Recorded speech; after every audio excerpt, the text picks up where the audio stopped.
Welcome in, Sky fans. I am Karli Bell, joined by our lovely Jason Ross Jr. here. There's somebody who's also getting votes for Rookie of the Year, and that would be Angel Reese, who's just a double machine.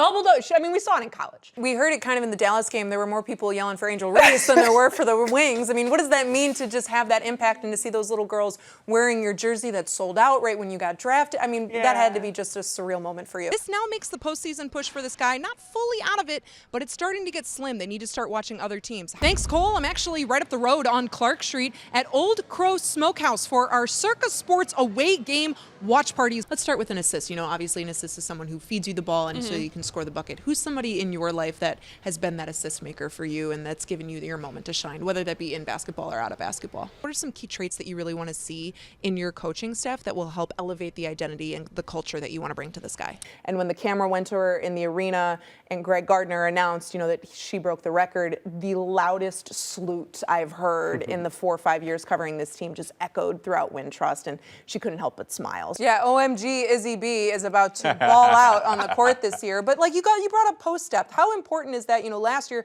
poor Elizabeth Williams was doing everything, and now she's getting a little bit of help. And having a healthy Isabel Harrison, what does that mean for that post? Not just a national champion, an undefeated national champion. We have to absolutely give you your flowers there. First off, let's just go back to that season that you had at South Carolina. The one person on this Sky team that I think it's going to benefit more than anybody else is Camila Cardoso. I mean, let's think about it. She went from playing an entire college season all the way into a national championship, won it, and then went to the draft, and then was doing her documentary, and then was in training camp and suffered a shoulder injury that sidelined her, and that was the first time she even said was like the first time she's ever had to sit out. To put everything on her, only 7 games into a season, that's a lot that you're asking of a rookie. In my personal opinion, I think I'm going to agree with what Shimmy said, which is it's a point guard by committee. It's all going to be matchup based. The game that I'm looking forward to the most is that game on August 30th against the Indiana Fever. Not only do I think that could solidify chances for Angel Reese or Caitlin Clark for whoever will win Rookie of the Year, but also that game will kind of set the tone of how much do you have to watch Atlanta now. Because if you lose that game to Indiana, then you have to start looking at other teams.